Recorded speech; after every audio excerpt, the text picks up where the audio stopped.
All right. So, what are you guys thinking? I think in this episode, Mao has to talk to Jinshi. I don't see why she wouldn't, and I don't even know who the main villain is because I want to say Lock On, but is he the antagonist that attempted assassination of Jinshi? I don't know. We do know that there is one person that is tied to this, and that's Suire. So Mama's gonna be walking around this episode. Pretty sure she's gonna talk to that girl first. Though I don't. Why would why would Sue talk about anything? Without further ado, let's get straight on into it. Make sure the original content as always. I feel like there's a hair. I'll see you in post. All right, let's get going in 3, 2, 1, and go. Are those supposed to be morning glories? What are morning glories supposed to look like, actually? Different colors. Gosh dang it. How do you feel? Probably horrible. The question is, how did I end up here? Oh, what do you remember? Do you have amnesia? That would suck. Oh, good. So you're finally awake then. Don't push yourself. Your leg needed 15 stitches. 15. I got 12 on my lip, and that felt like a lifetime. I can still feel it. What in the world is going on? Vasa, stop. Are we gonna talk? Apologies for my lack of manners. No need to worry. Oh, he's still wearing the robe. There's the small matter of how you ended up there. The event was caused by multiple coincidences converging. The first coincidence, Master Conan's death. He was a high-ranking official placed on the Board of Rights last year. And then the second, a fire at one warehouse, and the simultaneous theft of ceremonial implements at another. And finally, the manager Everyone's of putting the 2 and 2 ceremonial together. tools falling One to guilty one. to food poisoning around the same time. And there is one more factor we should be considering as well. The person? Which is? The girl? The stolen tools themselves. If the goal was to make it look like an accident, then naturally, you would target those fixtures. Even if someone did steal those parts, replacements would have been constructed. I can think of one artisan who would have been assigned the job. And he matter died as who well. Passed away? That's right. And what if those parts were designed to break when exposed to heat? We're talking about metal, idiot. Sir, I'm gonna need you to shut up, okay? Not my- under usual circumstances, but with that secret technique. Technique. Just being near an open flame would have been enough. Perhaps he was shown them and asked to construct replicas, but to use the special metal he was known for. That was the device Lock-On was talking about a couple episodes ago, right? But if you eliminate him beforehand, nothing's left to chance. The customer's identity and the process of making the alloy stay secret. Dang, they be murdering people. They must have been aware of the master's technique. And that's the extent of what I know.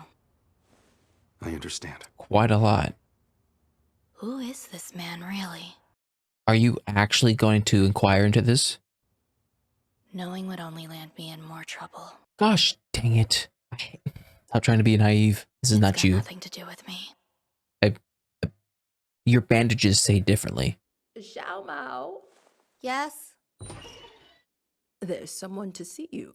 We dug around. Turns out a court lady named Sweet A had something to do with this. No Yup. surprise there. We won't get much out of her, though. Why? An officer of justice entered her room, No. but she had already taken poison. The doctors have finished with their examination and confirmed that she is dead. So what happens next, then? Oh my gosh. She's not dead. She's not dead. Well, anyway, the If it- mystery's been solved. I feel like the intro I'll kind of see you. spoiled us on this because we saw someone rising from what looked like a bunch of coffins. She took poison and died. But I always thought it was Mao. Was Suire even the type to commit suicide? No. Resurrection medicine. See, she's not dying. Master Jinshi! At least tell them. If possible, I'd like to speak to the doctor. The one who had examined the corpse. She can't help it. I'm overwhelmed with curiosity. Oh, so you're curious about this, but not who Jinji actually is. Got it. My apologies for making you wait. I knew this doctor did the examination. A court lady he seemed close to is dead. And she's accused of serious crimes. The poison the lady had ingested, did it happen to contain the ingredient thorn apple? It has a strong poison, but in the right amounts, it works as an anesthetic. Don't tell him I'm that, sure or the else he's gonna pharmacy has lie. plenty in stock. It's quite likely given her symptoms, but I can't say with absolute certainty. Of course you won't. Let's find out. You're gonna And beat her confirm like a with our own piñata. eyes. Or, I didn't know there was a metal part.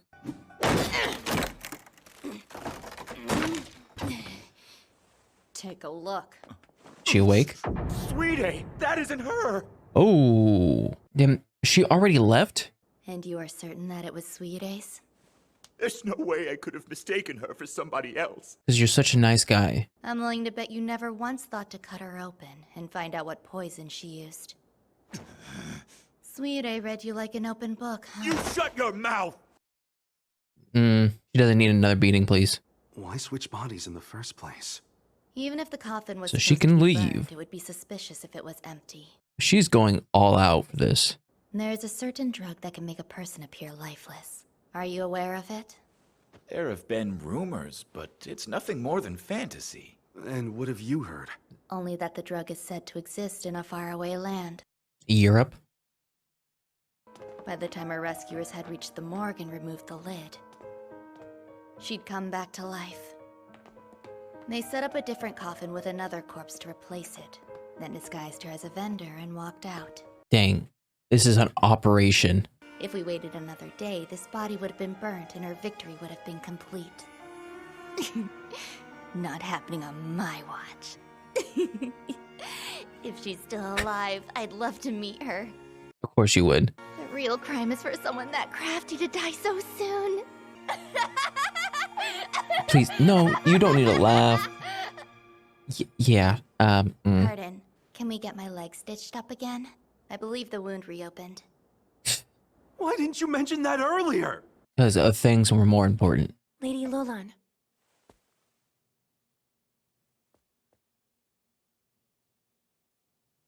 Was she the one that orchestrated this? Because I'm about to say, we haven't seen Lolan since In the episode end, 14. We kept the Suire incident under wraps, but a great many things about her still remain unclear. Like, why'd she attack you? According to the doctor, she received backing through his teacher. I made sure Xiao Mao got back home. Sorry to trouble you. There's also the matter with that weirdo, Lock-On. Mm-hmm. It's the same as always. In other words, it tastes bad. If you don't like it, don't force yourself to drink it. It's my obligation. The refined mannerisms, heavenly smiles, voice like honey, all a disguise.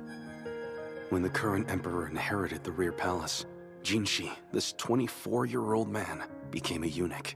Every day, I drink this to suppress my manhood. All of my children are grown adults. Actually, You have we're children? blessed with a new grandchild. My youngest son is ready to be married too. Youngest as in Basan? The boy's only 19. That's right. Oh, okay, so he is... 19, just like you.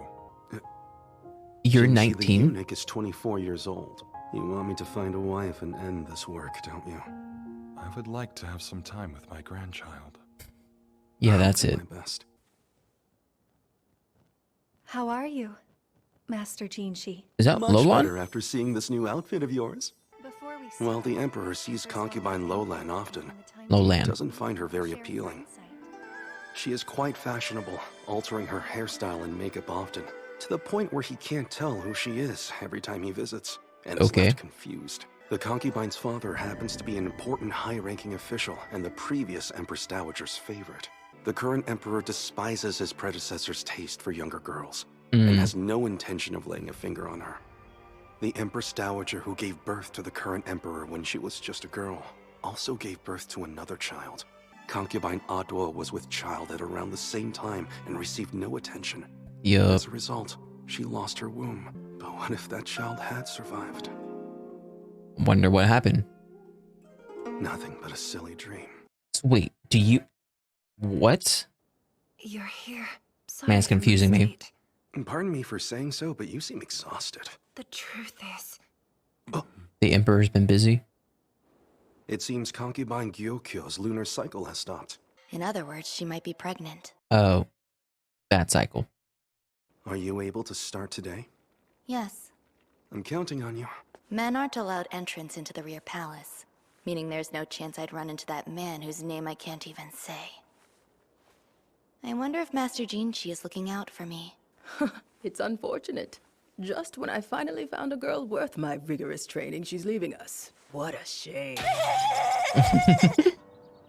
But she'll come back. And so I returned to life in the rear palace. I'm still tasting for poisons every day. He's Between adorable. this and the events with Concubine Oddwall, perhaps he's more than just a lecherous old man. Hey, did Uh-oh. you hear? What? One of the three princesses. The rumor is that some man is going to buy her out. Who? Yeah, who's rich enough? No. I don't know why my mind went first to Jinshi. I'm trying to think about the people who are rich enough to actually buy out one of the top 3 verdigris people.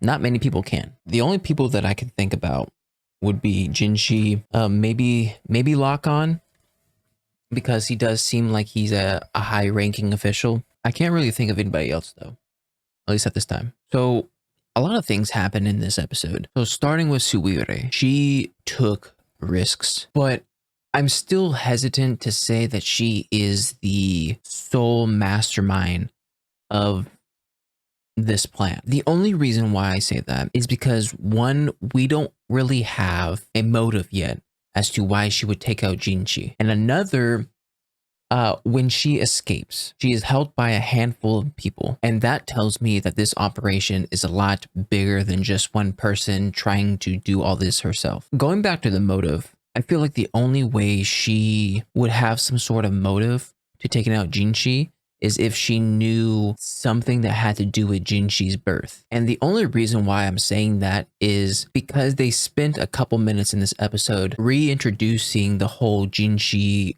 being born by Aoduo, but then being raised as the Lady Dowager's son. And even before that, Jinshi goes to explain how the current emperor didn't like the old emperor's fixation on younger concubines, like Li Shu. I don't really know how old Laolan, whatever her name is. I don't know how old she is, but the way Jinshi was talking, it seems like she's also pretty young. And her father is very well acquainted with the Lady Dowager. So because Jinshi explained all that at the very end of this episode, that's the only thing I feel like he would have motive about.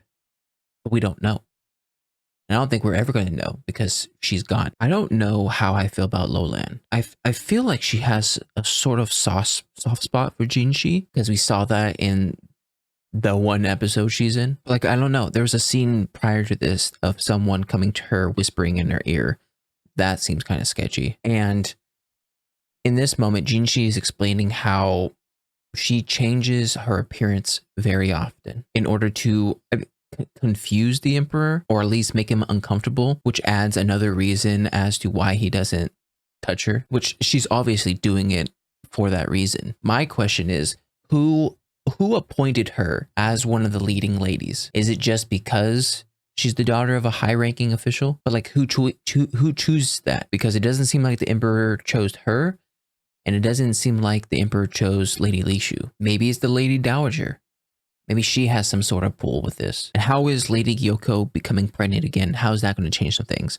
I mean, if she births a guy, if she births a boy, then that puts her in the running for becoming the wife of the emperor. And when it comes to Jinshi, I feel really bad for him. And of course he has to, I don't know if he has to go so far as to drink medicine that changes his physiology, but he's definitely forced to pretend being a eunuch because the emperor said so. So I don't know exactly what he's taking, but he said it ages him or it doesn't age him. Freak. Anyways, he's 19, but he says he's 24. And he's saying everything that he's doing right now is just a persona. It's just a mask that he's wearing. And I feel like at this moment right here, he's struggling to differentiate between the mask that he's wearing and his actual personality. Because I feel like he does know Aoduo is his mom, but he's been acting like he's the Empress Dowager's son for so long that the actual reality or the idea of the actual reality then becomes a dream. So I don't know how this is supposed to affect Jinshi in later episodes, but they're obviously bringing it up in this episode. So this idea has to be brought up again. But anyways, that was my reaction to the Apothecary Diaries Season 1, Episode 20. If you like my reaction, make sure to like and subscribe. If you guys want me to know anything more, put a comment section down below. I'll see you guys next time. Bye.